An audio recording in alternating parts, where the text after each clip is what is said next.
Jennings and Francis jump it up, and Francis wins the tip. Jamal Shed gives off here. Houston with the basketball.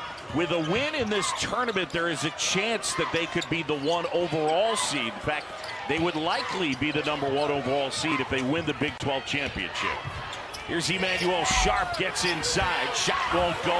Fight for the loose ball, and eventually Robert Jennings pulls it down. You got to go toe-to-toe with them on the glass. Great look inside, and Jennings with the throwdown. Robert Jennings, the 6'7" sophomore from DeSoto, Texas, and coming off a 10.7 rebound performance against BYU. Big thing, John, when you play Houston, you cannot let them get the first punch in that fist fight. Sharp wide open and buries it. 2 times now, Texas Tech has come to double Juwan Roberts, but we've seen how good a passer he is. You look at the guards and you think about Pryor and Shed, but Sharp is someone that you got to deal with. Here's Francis, had it knocked away by McMillan. Let's give you an injury update. Here's Chris Budden. Yeah, Texas Tech Darian Williams is not going to be available today. He has a high ankle sprain that happened yesterday. We even talked with Graham McCaslin this morning. I spoke to him 90 minutes ago. He was anticipating him being able to play today. I'm told he's being held out as a precaution. All right, so Darian Williams out, as is Warren Washington. So it's a shorthanded Texas Tech team. When these two schools met in January, it was Houston coming up with a win. There is Warren Washington. And obviously one of the issues for Grant McCaslin is figuring out how do you solve that great defense for Houston. Yeah, John, I'm going to tell you this right now. Darian Williams' loss is a devastating blow to this team because over the last 5-10 games we've seen it. He's become a tremendous player. Forward Walton handling. Walton, who's done good work since being inserted into the starting lineup, flips that one up, rattles in and out, and Houston with the ball and the lead, 5-2.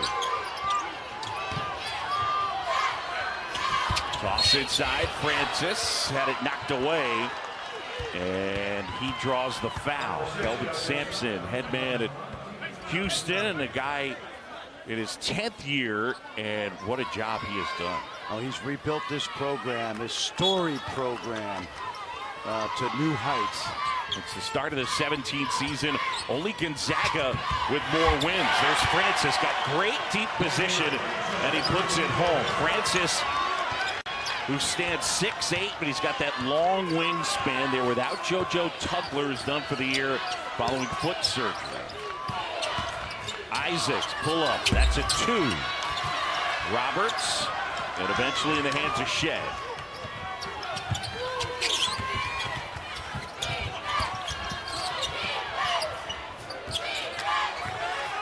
Jamal Shed, who grew up just outside of Austin. Said it was never really a dream, though, to play at the University of Texas. Glad where he ended up. Pryor flips it up, a little bit strong. Roberts rebound, that wouldn't go. Jennings has it.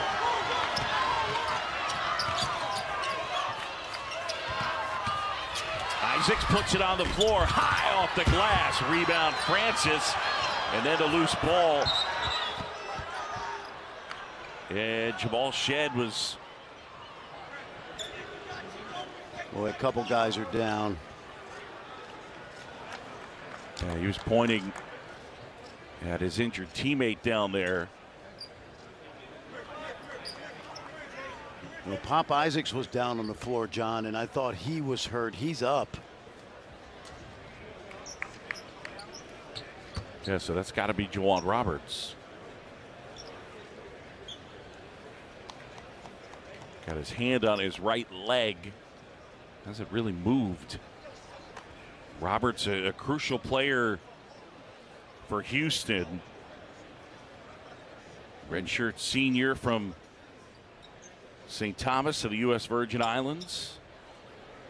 And a guy that rebounds. He's got a vast array of post moves and a really good offensive rebound. Well, keep in mind, John, Terrence Arsenault is out. He was injured in December, a game you did. Achilles. JoJo Tugler's out.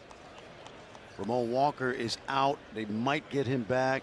It has been an incredible year for a team that's the #1 team in the country right now.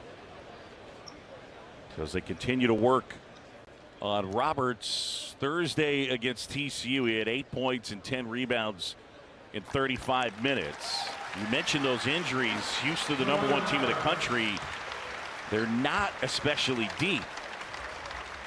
Getting some help as he makes his way off the court.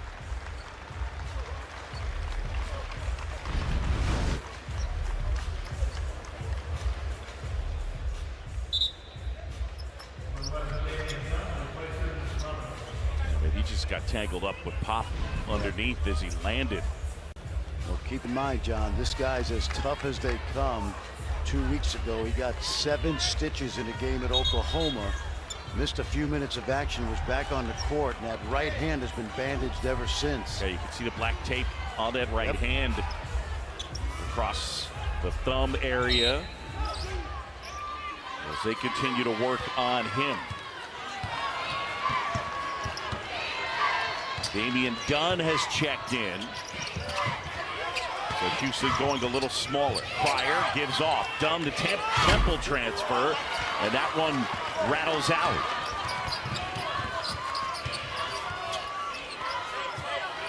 Isaacs with Sharp on him. Pop Isaacs at the basket, feed inside. And Texas Tech with a point-blank look, but a contested and not able to hit. Well, Robert Jennings has got to make that shot. And a travel as Francis grimacing. He lost his footing. We touched on it the first 2 days. For whatever reason, we've seen deep at each end of the court, players lose their footing. And it's been, slippery at times.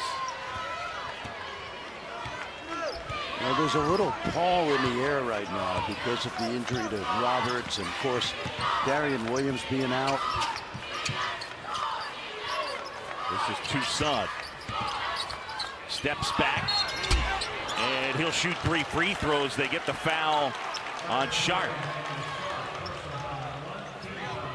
The transfer from West Virginia and Iowa, Joe Toussaint, has had a solid year for Grant McCaslin, young man from the Bronx, New York. Said he was excited to grab him because he's an excellent on-ball defender, and he's really been a catalyst for that Texas Tech defense this year. Last 2 games with rough shooting for Toussaint, 5 for 18. Honorable mention in the conference. New York kid, started at Iowa, then on to West Virginia, and now a Red Raider.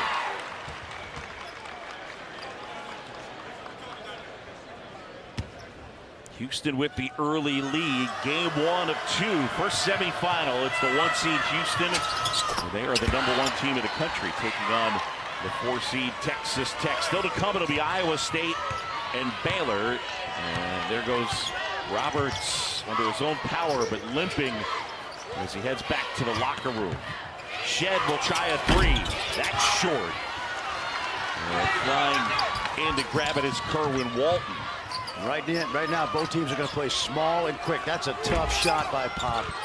It's not a shot I think Grant McCaslin wants right there. You got to play with a hook. Pryor. Shed grabs the rebound.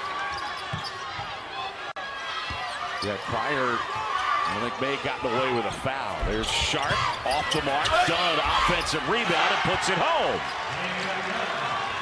That's one of those guys for Houston to make a deep run in the NCAA tournament. He's got to continue to turn up his game. The Temple transfer. He averaged 15 last year for the Owls. Feed inside, and that shot wouldn't go as Yalaho wasn't able to hit. Again, Grant McCaslin having to play some different guys. That one from the corner, a 3 is good for L.J. Pryor, the Baylor transfer. He's had a big year, all Big 12 second team. Well, the one thing you can't do, John, is you can't leave Pryor and help in the middle of the lane. Better off letting Shed shoot a layup instead of giving up that three. That's deadly. Houston by 7. John Shabby, Fran Fraschilla at Chris Bud T-Mobile Center in Kansas City. Toussaint traveled. It's a turnover. And break in the action. Really had a chance to win the whole thing with JoJo, because he's an outstanding freshman. Just so active, and we got a chance to see him really get better and better. Cryer, catch and shoot, buries it. Jamal Shed nods at him. Those two have known each other, what, since 3rd grade? Since 3rd grade. Jamal said once about Cryer, he's the only 3rd grader I ever played against who had a step-back move. Those two good friends and roommates. An 8-0 Houston run. Walton gives off to Isaacs. Pop gets inside, has it rejected.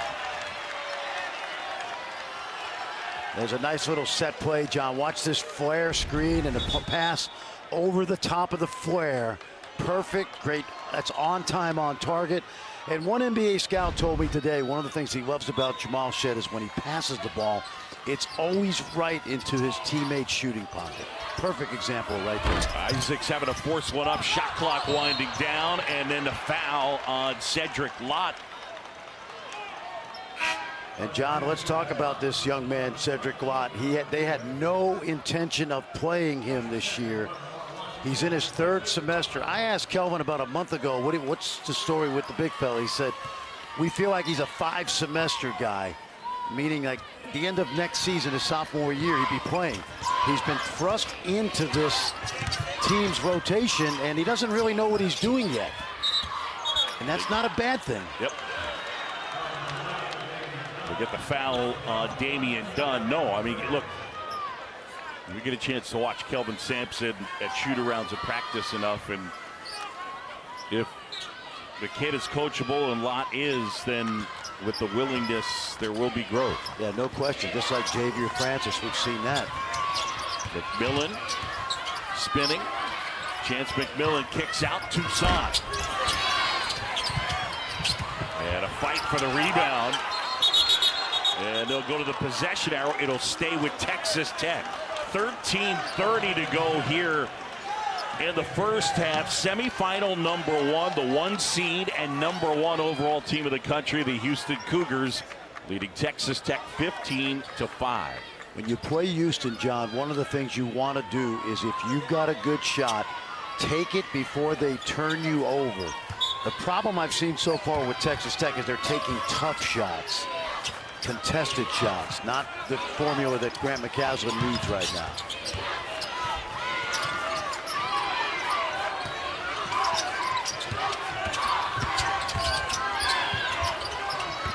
Shot clock winding down. Toussaint got to get something. Ball fake, hoisted up, and that's a shot clock violation. That is sweet music right there to the Houston Cougars when they hear that shot clock violation horn. Grant McCaslin knows what he's in store for here today. An elite level defense his group is going up against.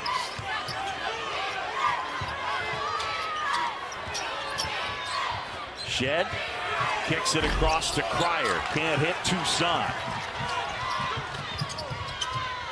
Walton with the extra pass. Kerwin Walton making his 25th straight start. North Carolina transfer, kid from Minnesota, wasn't really making much of an impact, but then injuries led him to more playing time. Dunn the steal and the bucket. Damian Dunn with the deuce. And the lead is a dozen for Houston. His former players, Tyler Perry, who plays at Kansas State and played with Grant McCaslin at North Texas, came over, they were talking, and he said, hey, what do I need to know of what it's like to play against Houston? He said, you got to take the open shot because you may not get a better one. Yeah, if you're open, shoot it. And it's a hard one, right? Because obviously they're not going to give you too many open shots. No. Isaacs. Walton step back, and that one off the mark. And shot flies in for the rebound. It's funny, though, isn't it, when Chris Budden asked him, who do they remind you of? And the Texas Tech coach said, yeah, Texas Tech. Yep. And Mark Adams was in charge of that defense, and he knows him from competing against Mark Adams. He was their defensive coordinator then under Chris Beard. They went to the Final Four championship game even, but he competed against him in junior college. Dunn puts it on the floor, pulls up, and hits. Damian Dunn off the bench, and he's got 6. Very reminiscent of last night's game against TCU. The only difference is they got up 16-0 on TCU, and TCU never back in that game, strangulated by this defense. Juwan Roberts is back in the game. That shin contusion, so that's good news for Houston. This is a clinic now. If you watched Houston last night and tonight, this is a clinic. And one of the things that take a look at this, John. Houston doesn't necessarily, this is just a stat that you see Evan Mia there, the .com, he's an analytic guy.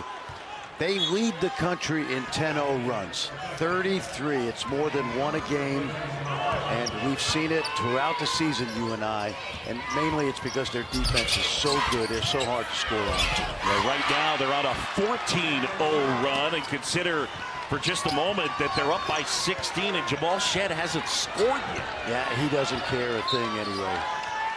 And this is another timeout. Timeout on the court. We'll be back in 30 seconds to Kansas City.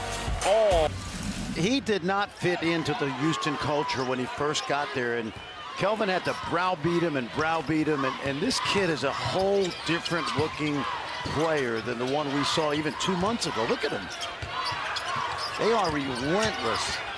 Toussaint at the basketball fake. Shot clock winding down. Isaacs from deep and buries it. They needed it. A 3 from Pop Isaacs. And I'm telling you, Damian Dunn is so upset with himself right now because he was such in a great stance, and all Pop did was shoot like a 35-footer, and he had to shoot it because there was no breathing room. Sharp wandering into the paint to the corner. Malik Wilson, a former Texas Tech Red Raider. Pryor gives off, Dunn gets fouled, and Damian Dunn will go to the line and shoot 2. Let's take a look at that from range shot. Yeah. I'm telling you, watch Dunn now. He's ready to guard, except you got to play him like 30 feet out. And before that, look at that reaction. Before that, he was in Pop's grill, and Pop just happened to shoot a shot that Dunn didn't think he would shoot it from. Well, I mean, Pop's previous step, his heel went on the Big 12 logo at midcourt. Yep. So kudos to Pop Isaacs for knocking it down from deep. Now, all he's got to do is do that consistently the rest of the night. Not easy. The fact that Damian Williams is not in the lineup as a late scratch, just to me, it's just a devastating loss for a team. He's the lifeblood of that team in terms of his playing and his intensity. Yeah, Darian Williams, one of their leaders and a guy that they look to, and now out with that ankle injury. Shead hoists and hits his first 2 of the game. Jamal Shead. He heard you. He heard you. He said, oh, Shambi doesn't think I can score? Okay. I just said he hadn't scored. I wasn't implying anything, Jamal. But what we know about Jamal is it's not about his point. Feed inside. And Yalo is fate knocked off Duke. Yes, they did, and Jeff Capel's done a terrific job with the Pitt Panthers. That's a tough shot. That's the kind of shot that you want Pop to take. Shead tracks it down, and Houston into the front court. Close in on 9 minutes to go first half, and the Cougars leading it by 15. Wilson eyeing and shooting, and that one was almost down and then bounced out. Well, the tough part about that shot is Malik shoots 18% from 3, and that really looked like a shot that was going in. Air ball there, and Houston back the other way. And Malik Wilson stepped out. out of bounds. Turnover, 8:40 to go. Texas Tech basketball.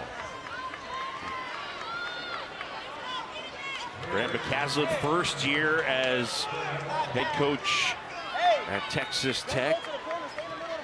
Came over from North Texas. He's got deep roots in the state of Texas, obviously, and he's a great fit. And thinking about Darian Williams again, you know, they know they're going to the NCAA tournament, John. They're going to be, they're going to have a good seed. And it's probably a discretion, a better part of valor. Nice cut there by Lamar Washington, getting a chance to play some minutes. Lamar Washington, the bucket, and the and one. Nice cut behind the defense. Watch Lamar. You'll see him on the baseline, and he sneaks right in behind that defense.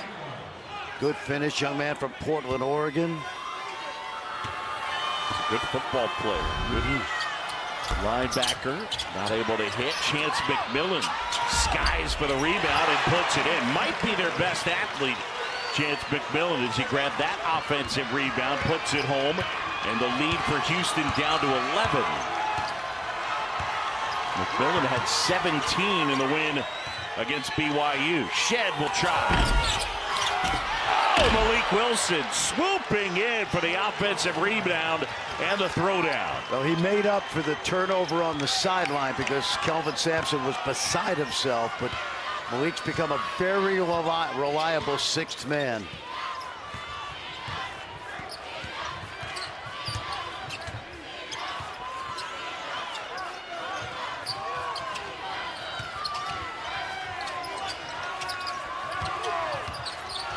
Washington hands off. Toussaint. Shot clock winding down.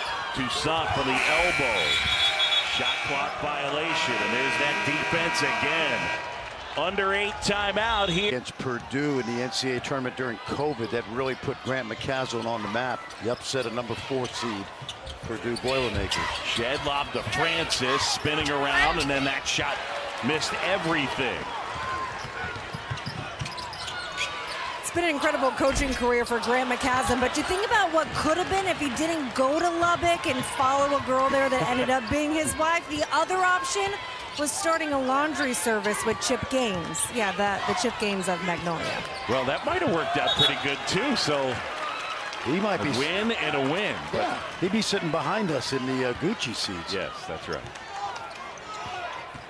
Well, he's from the Scott Drew tree, obviously. Jerome Tang, Matt Driscoll at North Florida. Paul Mills now at Wichita State.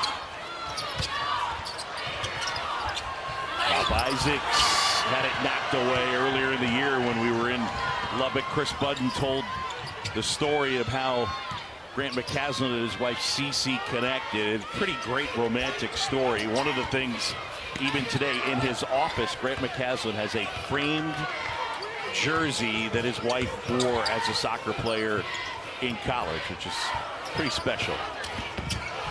Wilson, and they get a block on Texas Tech. Part of the reason, let's watch this drive right here. And you see the defender at Washington was never in front of the man with the ball. And it's a good call right there. But, you know, John, when he was named the head coach at Texas Tech, after all those resume items you talked about, he is a great fit for that community. He really is. They love tough, hard-nosed basketball. He's a great guy, great family man, and he fits like a glove. Pryor with the air ball. Tech back the other way. Isaacs. Yeah, that one from deep. He couldn't hit. Out of bounds. One and done. 6 to go first half.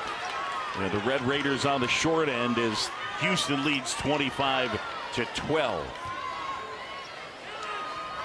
And Grant told us today that he gives Pop a lot of freedom. But sometimes those shots, you know, we were talking about getting them up quick before you turn it over. That one I thought was a little bit too far out of his range. Shed is fouled on that jump shot.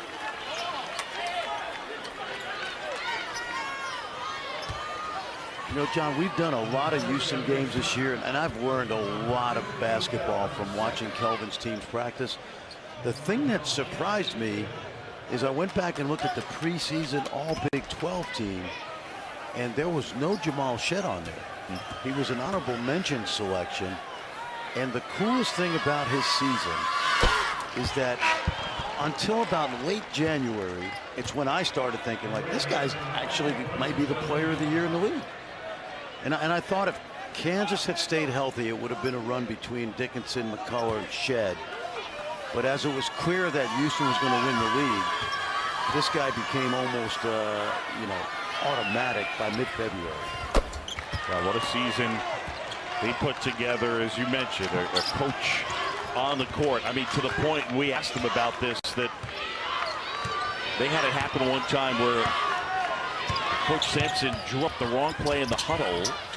Shed didn't correct him, and they ran the play wrong. And Kelvin Sampson said, "You can't do that. You've got to correct me." And so he has license as a leader and a guy who knows the playbook as well as probably anybody on their staff. Oh yeah, he could literally coach the team if the coaching staff left for a week and went on a siesta. And he would hold everybody accountable. Shot clock winding down. McMillan spinning, didn't get it off. I think that's the third shot clock violation. Houston, the #1 defensive team in the country, and Grant McCaslin knew he would be in for a battle. Shed and company so good at that end of the court. I asked Jamal Shed about the influence defensively. Where does it come from? He said his older brother Jalen. That's where he learned to really get down and dig in on the defensive end of the court. Well, I said earlier, those shot clock violations are really music to their ears. And not able to hit. Red Raiders the other way as Washington slows it down. The reason it's so valuable is because you take away the first action with your scouting, and then you take away the rest of the play with your instincts. And a good shot right there by McMillan. But when you get 3 in the first half, John, it just is an indication of how locked in your defense is versus a team that's already got 20-plus wins.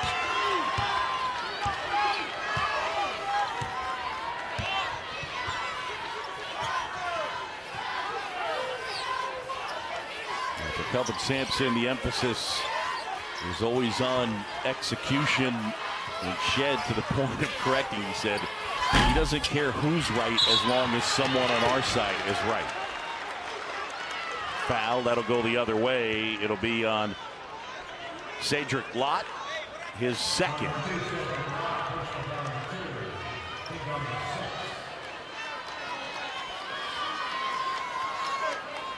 Top 4 seeds advancing to the semifinals, and for Houston trying to win the Big 12 championship and secure the #1 overall seed in this year's NCAA tournament.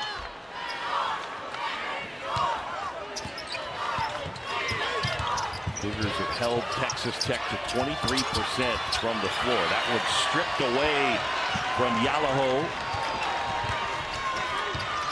8th turnover on Texas Tech. Shed to Sharp.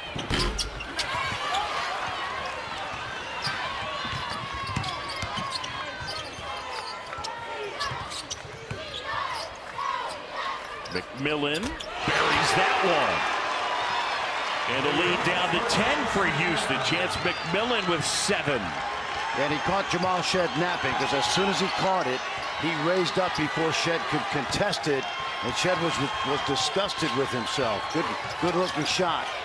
Pryor steps back, can't hit. And a foul underneath.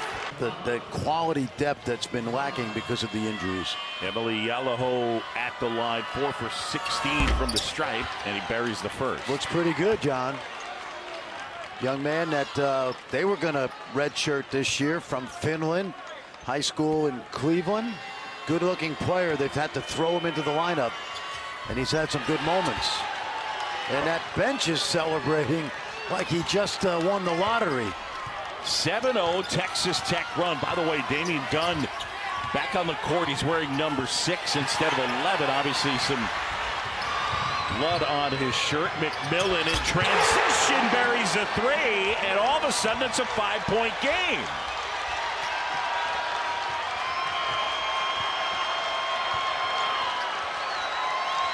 Well, when it comes to grit and toughness, obviously Houston's got boatloads of it, but so does Tech. The pass went to the corner. Cryer had it. McMillan was on him, and like 4 guys on the bench. Offensive foul. We've seen that in this tournament. They are not going to allow the shooter to make contact if he kicks that leg out, and Ray Natili was right on that. We couldn't see it from where we were, but he was pretty adamant about that. That's the equivalent of a defensive flop if you shoot it and kick your leg out, and where Ray Natili had his vantage point, that's what he saw. So that foul will be on Damian Dunn, his 3rd.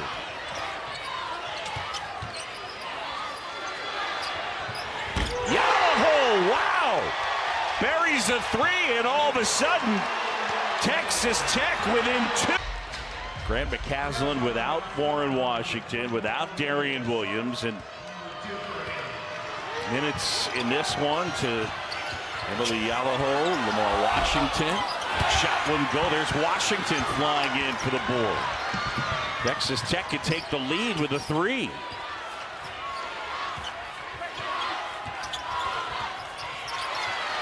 And a turnover, it'll go back the other way. Yeah, Warren tried to throw a one-hand pass that the defense got a handle on it, and Grant McCasland not happy.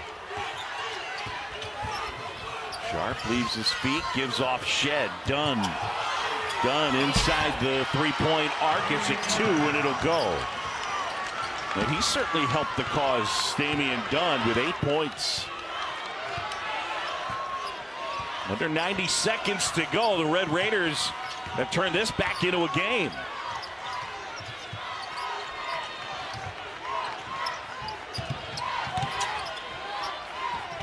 Isaacs finds Yalaho, takes it at the basket, had it knocked away, and a turnover. It's off Yalaho, and that's the 10th turnover on Texas Tech. Well, he caught that ball in traffic as he opened up and looked for the pass from Isaacs and couldn't control it and get it up on the glass. You don't see this happen often, but Houston got caught sleepwalking the last 5 minutes. And if you know anything about Texas Tech's season, they are fighters.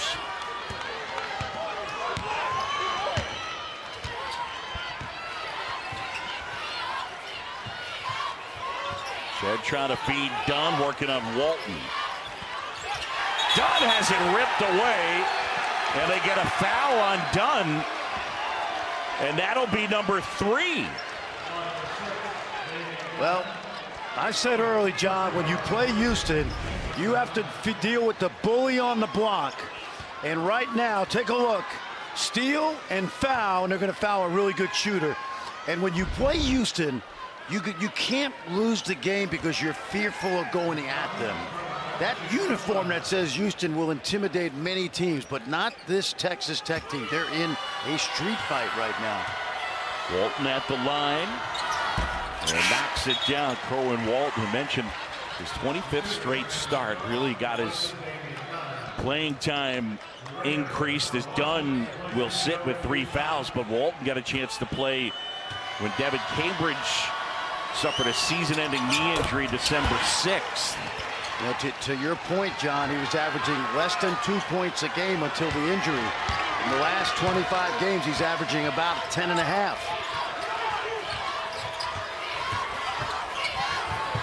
Corner 3, Cryer gets it to go. I know what Grant McCasland's thinking. No matter who is on the court for Houston, do not leave L.J. Cryer.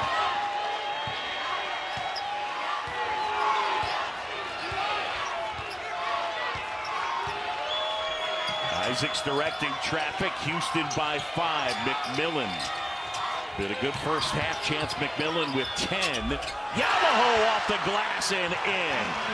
How about Emily Yalaho with 7 points? He had 32 points the whole season coming in. Shed turns, fires, won't go. And we go to the break, and Houston has to begin the second half as T-Mobile Arena is filling up. Semifinal number 2 coming at you after this one. It'll be Baylor and Iowa State.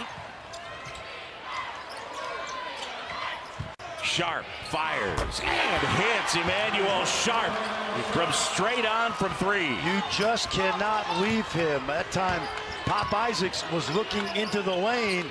And Sharp and Cryer, you got to make them drivers. Toussaint got deep position, now outside. Feed inside.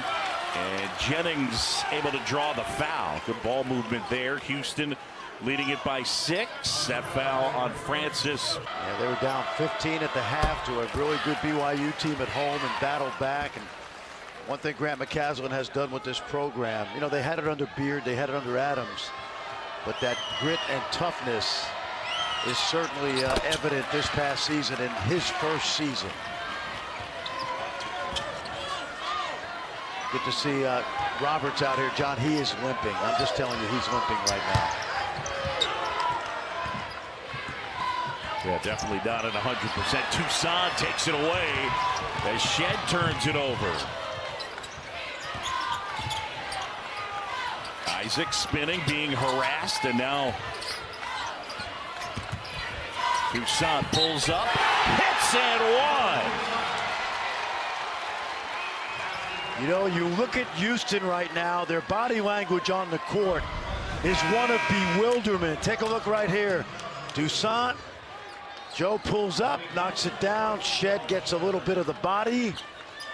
And it's almost like a heavyweight champion who thought he was going to knock out the opponent in the 3rd round. And all of a sudden, we're into the 7th, and they're trading haymakers. Toussaint completes the 3-point play. Joe Toussaint with 6. It's a 1-point game. Shed sitting after picking up the foul. Malik Wilson, the former Red Raider, is checked in. Sharp hesitates, gets inside, flips it up. That's short. Out of bounds. And it'll be Red Raider basketball. So a chance for Texas Tech to take the lead. Their one and only lead in this game was 2-0. Kelvin Sampson taking a seat, a little frustrated right now.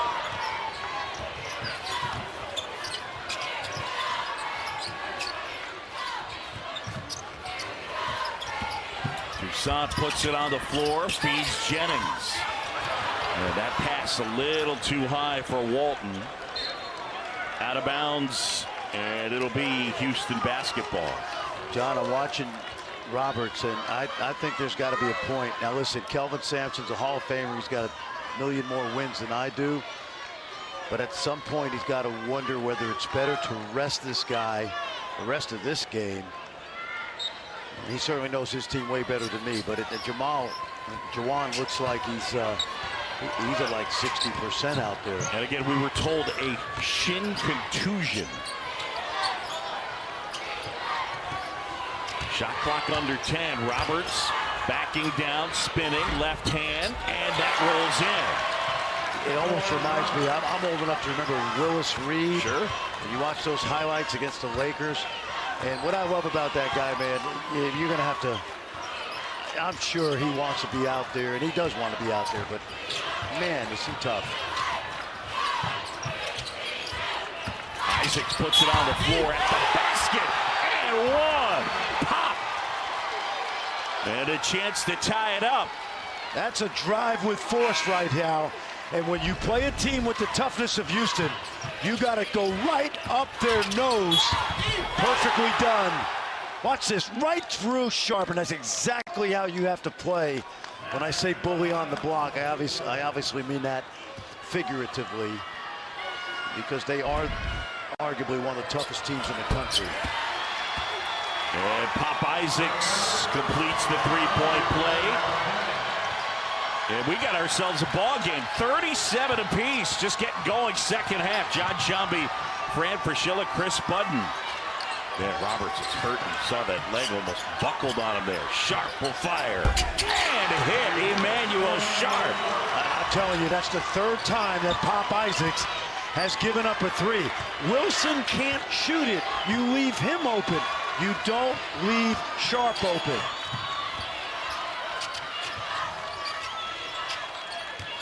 Gallagher gives off Toussaint. Toussaint bullying his way to the basket. Kick out Walton. Shot clock under 10. Gallagher wide open to the basket, and he gets fouled. Well, Tech has done a great job of spreading that defense out. Gallagher kind of sleight of hand right there. Houston expecting to blow up a handoff, and he faked it and got to the basket. This young man, a late bloomer. Finland, John, think about it. NBA players from Finland, Lauri Markkanen, Hanno Metala, who runs the Finnish Basketball Academy. And this kid, Finland, he's out here in the Big 12. It's kind of cool.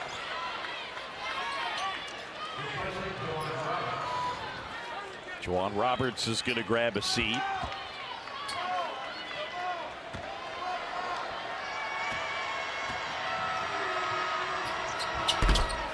You would crush on Jeopardy basketball players from Finland.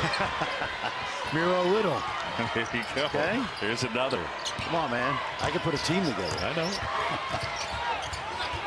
Sazu Zalin.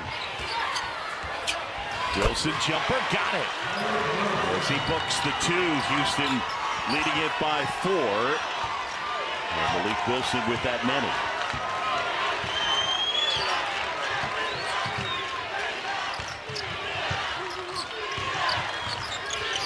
Isaacs double team, gets it to Toussaint.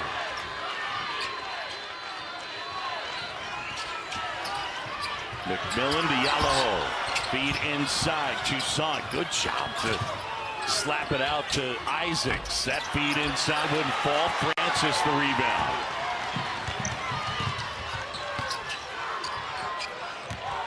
Shedd, quick move at the basket, and he draws the foul. Jamal Shedd will shoot 2 when we... I didn't know I was going to stay, but I wanted to be able to hear Grant McCasland out. It wasn't always the easiest transition at the beginning, but Pop Isaacs has meant so much to this team, and it's a word that you don't hear often, guys, nowadays in college basketball, the word loyalty and sticking with a team through a coaching change. Yeah, and he's a guy that's got a lot of grit, and one of the things with Grant McCasland and his relationship with Pop Isaacs, there are times when he doesn't always take the most effective or probably the best percentage shot, and Pop Isaacs says, tell me, you have to tell me. But he also has the ability to take big shots this season. No doubt. That's exactly what Coach McCasland said, is that he wants to save us, and you need players like that, right? Yes, there's a lot of guys that shy away from big moments, and that is not Pop Isaacs. No. He wants it. Yep, and he loves competing out here against guys like Cryer and Shedd. Yep. Lob. Gallagher. I've been indoctrinated into the club. Back the other way. Not a lob I liked. And Wilson, the bucket, but wave it off. And a foul on Kerwin Walton. All right, SC's later on, it'll be Alabama and Florida. Were you surprised Tennessee lost? Yeah, I really was. I mean, because they're built to go deep into the NCAA tournament. And it's just a bad loss. That's a 2 for Jamal Shedd. Now, what we know about Jamal Shedd, John, if he thinks he needs to score, he can score. He had 29 against this team in that only meeting. And ever so slowly a 9-1 run, and they've built up an 8-point lead. Toussaint try to split the defense. Kick out, McMillan. And Toussaint, offensive rebound. The kid from the Bronx fighting down low. Kick up ahead. Wilson and the stuff. Great work by Jamal Shedd to find his teammate Malik Wilson. And now we got Javier Francis. He's kind of holding his left eyebrow. He's not coming out of the game, man. This is rock'em sock'em robots here. It's been that way all year in this league, John. And you know, I normally don't think a league beats itself up. Yeah. because we've seen 5 of these teams get to the Elite Eight, 2 national champions, but so many injuries right now late in the year.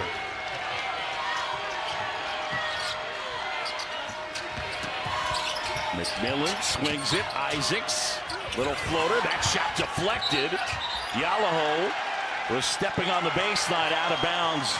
And it'll be Houston basketball. For you younger kids out there, Rock'em Sock'em Robots, Google it. And ask your parents if they can get their hands on them for Christmas, because I think you'd enjoy it. It's an old school present and toy that I think you'd like. I would agree. Wilson backing down, and they get the foul on Isaac. So foul on Pop, his first. You know, I'm just thinking back to the other end. Javier Francis blocked what seemingly was a jump shot, and he's averaging 6 points, 5 rebounds a game. I think he's the most valuable 6 and 5 guy in the country. He is a great defender. Cryer with a 3, knocks that down, and all of a sudden it's a 13-point advantage. Well, Houston, king of the runs in college basketball. It's an 11-0 run. Even at full strength, this is an undersized Houston team. They forced the turnover. They've sustained another injury here tonight. Juwan Roberts of points off turnovers in every game but 2 out of their 32 this year. Yep. Shed, pull-up jumper. He gets fouled. Toussaint didn't like the call. Yeah, and this is vintage Jamal Shed. Tries to figure out what the game needs. And obviously he's going to give you the effort on the defensive end, the ability to get his teammates open. But when he has to get points, he can do that.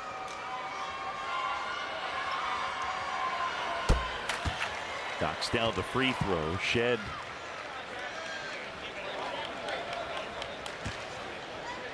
Mentioned grew up just outside of Austin. When I asked him, okay, if you hadn't gone to Houston, where would you have gone? He said, probably Colorado State and Coach Nico, as he called it. Yeah. And by the way, they have another great point guard up there, Isaiah Stevens from Dallas, and that would have been an incredible backcourt. I just love the way, and Chris pointed it out going back to his freshman year, just the way he's grown and grown and grown into this incredible leader and player. Yalaho grabs it and gives back to Toussaint. No, rejects that. And then McMillan's pass offline. It's a turnover. That is 15 turnovers for the Red Raiders.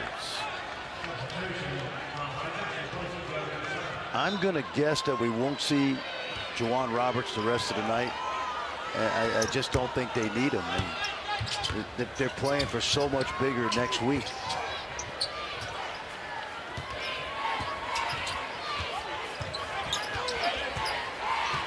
Wilson backing down off the glass. That wouldn't fall. Eventually, Washington has it.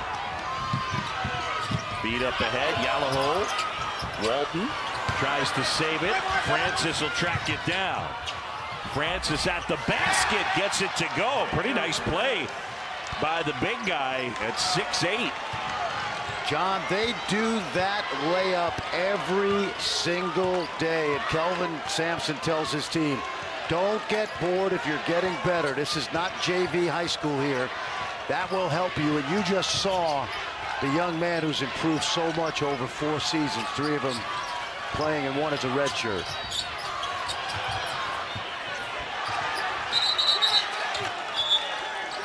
And this is the development program of Houston.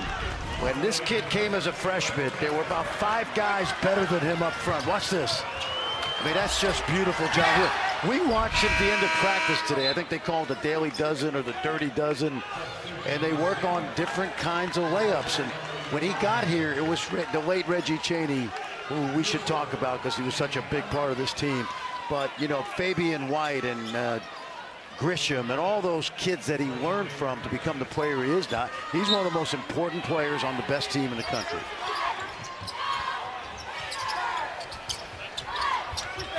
McMillan ball fake. That's a 3. And Dunn pulls down the rebound.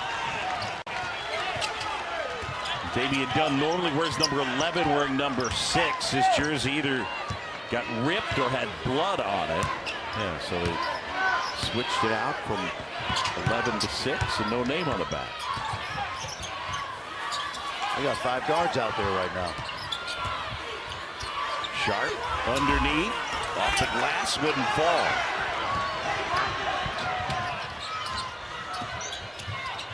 Walton, that 3, that wouldn't fall. Pryor rebounds.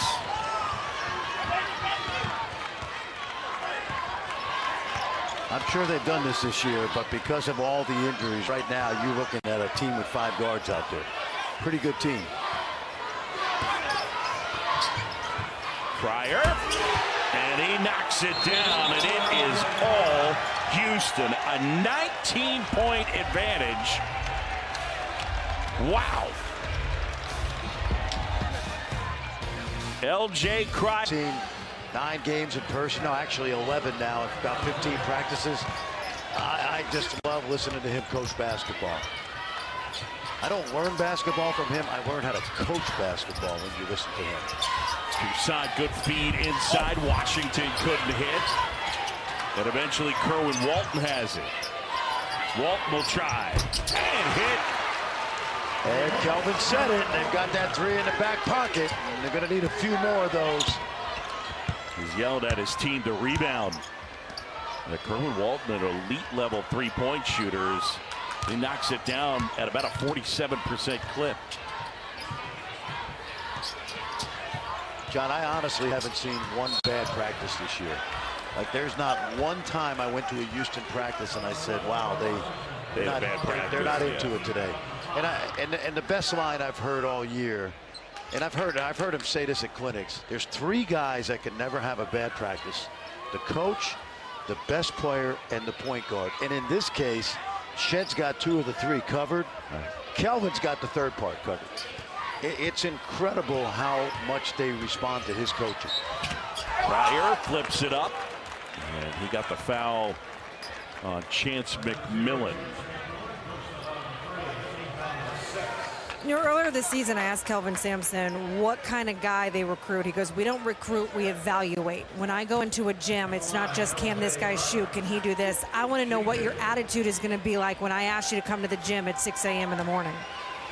And they do it starting in the summer, Chris. When they get back for summer session, they are putting the time in. And you know, you remember Quentin Grimes, who's now in the NBA. Absolutely. He went, Kansas, yeah, and when he left, I'm convinced that if he stayed at Kansas with Bill Self, he would have been an NBA player. But when he transferred and he came, when he was out on the market, I said, let's see where he goes, because he could have gone a lot of places. And when he chose to go back home to Houston, I said, this kid still wants to be coached hard. And the rest is history. He's in the NBA now thanks to this guy. And he never lets these guys take a day off in practice. Texas Tech got to find their footing for the offensive end. Not an easy task against the top defense in the country as Toussaint draws the foul. And the kid from the Bronx will go to the line and shoot 2. You and I remember the great New York City Catholic League, the CHSAA. This young man played at Cardinal Hayes High School in the Bronx. Probably the most famous Cardinal Hayes alum, Jamal Mashburn. Yeah. Yep. You know, we watched Darian Williams today. In fact, I asked him about the injury yesterday, and I said, man, did you think it was a knee? Were you worried? He said, I was worried, but didn't know until we got here tonight that he wasn't going to play. And if it's precautionary, I get it, because he's so important to this team. His energy and toughness matches anybody on the floor that Houston has, which is why he's going to be a special player the next couple years. And I think Chris, we thought he was going to play, correct? Williams? Yeah. Yeah, we were told it's shoot around today, and then I talked with Graham McCaslin 90 minutes before the game, and he said he expected him to play. He kind of thought that it would be Ginger at first at the start, but they thought that he could warm up and he would start feeling better. So whatever happened before when they arrived at the arena till tip, decided to keep him out. Shed with an emphatic 3 right there, and a dozen for Jamal Shed to lead back to 19. So yeah, no Warren Washington, no Darian Williams.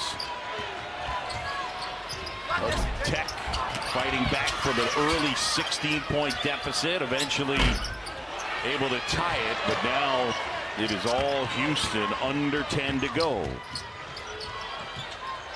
Sharp fires, and he will go to the line and shoot three. Emmanuel Sharp. It's another guy that redshirted. He broke his leg as a high school senior. Great shooter, coached by his dad, Derek, and another one of those guys, John, that just buys in, has become a really good all-around player, in addition to that great stroke. Now.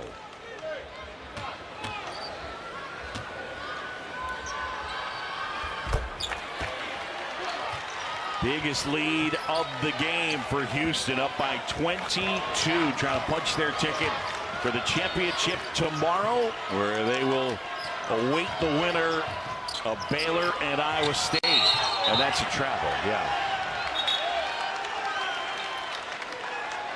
Well, when you play pick and roll basketball, you got to expect that double team, and it's not just Pop's.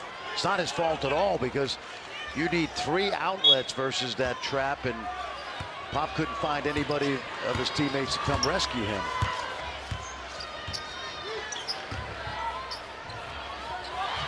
Shed has it taken away by Yalaho, and then they throw it away. Ouch. And that's just inexperience. Just like Lott playing for Houston, Yalaho played very little for most of the season. Thrust into the lineup, and he's going to have growing pains. We've seen some great moments from him today. This program at Tech is in incredible shape because they have a terrific coach. John, 23 wins already heading to the tournament.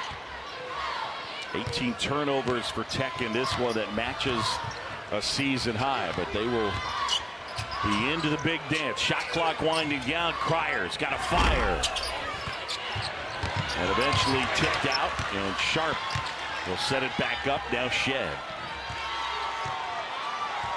Coach Sampson wants some movement, but he's got a little pick and roll action here with Shed. Sharp, corner three, got it. Well, I know this, I'm no genius, but you don't leave Sharp and Cryer open. You let anybody else shoot it. Actually, including Shed, but not those two guys. Too many of those shots today have been daggers. Out of bounds, another turnover, and it's Houston basketball. Yeah, and that time the freshman sets the screen, but he doesn't roll all the way, and he can't read Pop's mind, so he stops.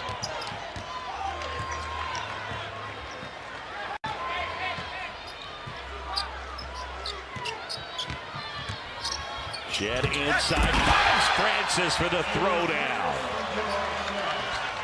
And the lead is ballooned to 27.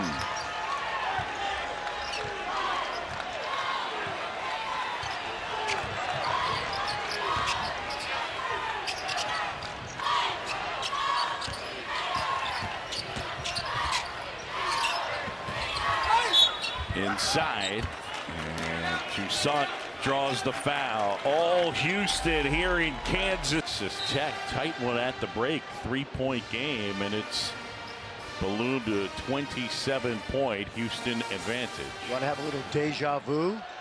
Wade Taylor IV has 28 right now in that game versus Kentucky, and you saw him almost single-handedly bring the Aggies back against a Houston team that was up, what, 20 points? Yep. And I remember talking to Jamal Shed earlier in the year, because I went back and watched the tape, and he cooked Jamal, which doesn't happen much.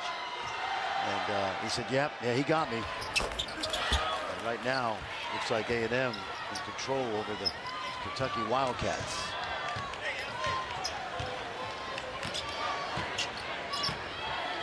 Juwan Roberts suffering a shin contusion in this one for Houston, and that's worth watching for what should be a championship date with either Iowa State or Baylor. Closing on 7 to go. John Shambi, Fran Fraschilla, Chris Budden. Shed fires that one up. Off the mark, Isaacs grabs, and Texas Tech on the go. Pop not able to hit, as that shot was contested, and eventually McMillan pulls it away, and he gets fouled by L.J. Cryer. LJ trying to do something that's never been done in college basketball history, and that would be win a national championship with 2 different programs. And by the way, in the same conference. Do you know who came closest, John? Can you give me a hint? Indiana was where he won his championship, and I do actually. And then the other one was Kansas. It was right. No. Oh, remember the coach Bob Bender? Bobby Bender. He won it at Indiana. He was on the '76 team. Okay. And then he played for Duke in '78, the team that lost to Kentucky in the final. Okay. But L.J. Cryer trying to make it. I'm old, by the way, so I know all this useless information, except when it's a blowout. Sharp.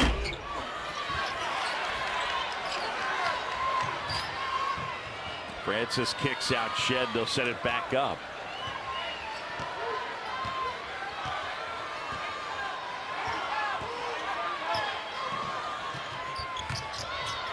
Cryer fires and hits. L.J. Cryer with 3 more, and he's got 20. That's that little step back he's been working on since 3rd grade, according to Jamal Shed. L.J. won that championship as a role player at Baylor, obviously. The stuff for Yalaho. Let me ask you this. Has this kid maybe earned himself some higher leverage minutes in the NCAA tournament? Well, possibly because of injuries, but more importantly, I like to see how he's going to look 12 months from now after getting more coaching from Grant McCaslin and his staff, because he definitely looks the part.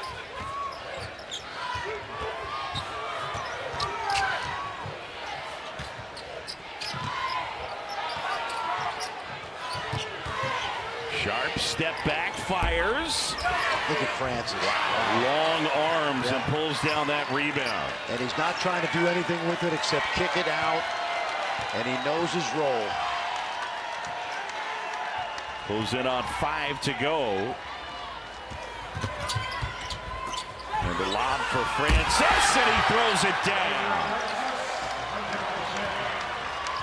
I'm telling you, his teammates ought to take Jamal Shed out to dinner at least 3 nights a week. At least 3 nights. Spend a little of that NIL money, because he's worth it. Yalaho, and that 3 wouldn't fall. Wilson. It is all Houston as they lead by 26. We were at a walkthrough, John, a month ago, and Kellen Sampson, the associate head coach, came over to us and he said, I don't know how we're going to ever replace this guy. And they won't, and it won't happen. They'll get somebody else that's different, but they will not ever find a guy, I think, to replace Jamal Shed. Shot clock winding down. Shed cross court, and that one actually deflected. It'll be Houston basketball with 1.3 to go. 4:12 left, and the #1 seed and #1 team of the country, the Houston Cougars,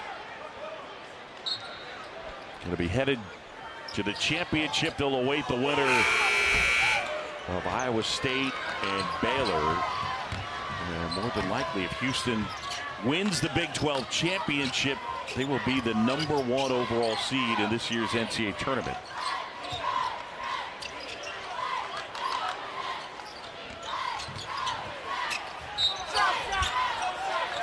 And Lamar Washington foul on the floor. 3:50 to respond. Texas Tech came up with a big comeback down 16. They tied the game at 37, and since then it has been all Houston. Boog, every year Kelvin Sampson does an assignment with his team. He has them sit down and he shares a story. He says, I want you to imagine you're at war and you're hiding in a bunker. You get to pick 2 of your teammates to go run out of the bunker, go grab you some ammunition, and come back. Those are going to be the people that keep you alive. I want you to write down 2 names. And when he does it, he takes it. He never tells everybody who they wrote down. It's for him to know which of his teammates, which of the guys on his team they look to for leadership. He didn't have to do it this year because he said, I know everyone is going to write down 2 names. That's going to be Jamal Shead and Juwan Roberts. And he said, actually, that's a lie. They'd write down every single one of their teammates because that's how much trust has been built between this group. Juwan Roberts been watching most of this second half, and yeah, there's a lot of trust with this team. That is a great nugget. I think it speaks to the culture that's been created by Kelvin Sampson at Houston. 10th season and a chance for the Houston program's 7th 30-win season, the 6th under Kelvin Sampson, and 3 in a row. My term for those 2 guys, Chris and John, is culture warriors. They embody this culture of toughness and accountability as well as anybody Kelvin has coached. And that guy is a culture warrior also because he knows his role. You're not going to see him shooting threes or doing anything crazy. Just do his job. Houston fans making some noise here in Kansas City.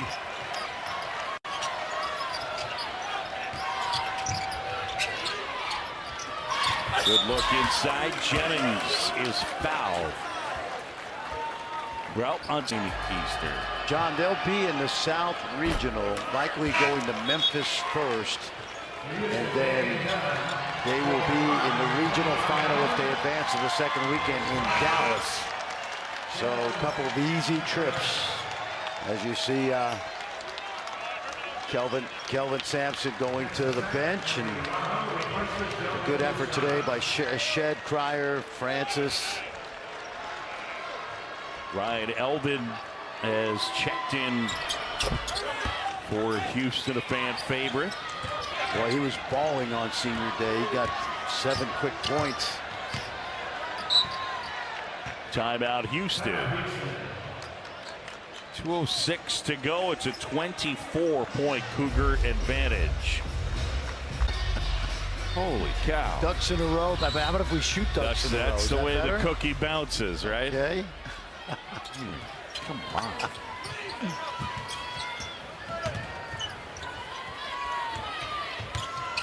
Game clock under 2 minutes. All Houston. Sharp going to work inside. Good feed, finds Lott for the flush. That's so good. I'm telling you, for most of the Big 12 season, Cedric Lott was a non-factor. He was supposed to not play very much, but he works hard, and his teammates love the idea that he's been thrust into the limelight a little bit and delivering. That's cool. Kid from the Ivory Coast, redshirt freshman. Free throw rattles off. Houston by 26.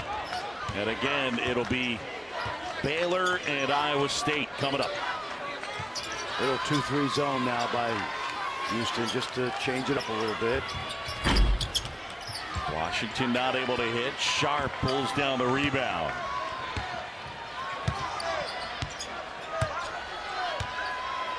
Kelvin just wants to use a little clock right here. This is their version of motion offense, side to side.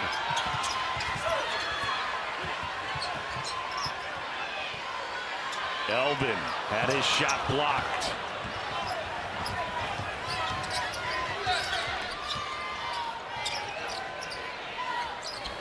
Not able to hit.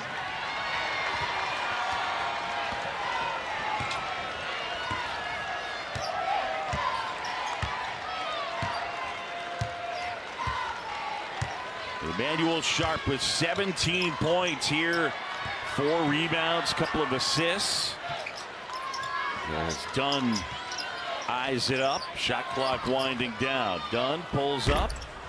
Can't hit. McMillan rebounds. The Houston Cougars are headed to the Big 12 championship game after already winning the regular season title.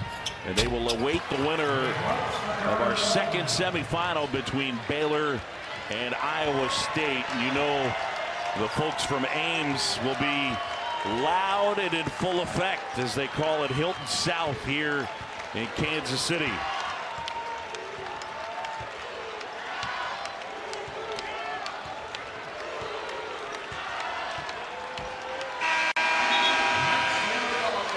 $82-59 the final. Introduction music.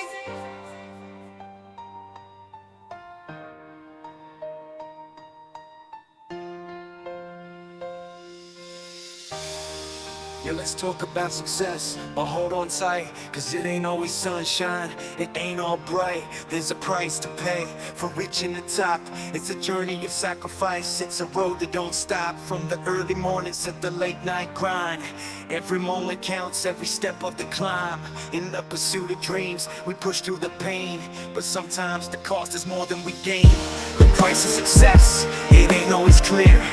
It's the blood, sweat, and tears, it's the endless fear of failure looming close, the dreams turn to dust. The price of success, it's a heavy trust. In the glitz and glamour, the spotlight shines, but behind the scenes, there's a different sign of sleepless nights and broken hearts, of sacrifices made or tearing apart, friends left behind, and your family neglected. In the pursuit of greatness, we're often affected by the loneliness of the climb, by the weight of the crown. But still we press on, cause success is reneged. Price of success, it ain't always clear. It's the blood, sweat, and tears, it's the endless fear of failure looming closer, dreams turn to dust. The price of success, it's a heavy trust. The price of success, in that we trust.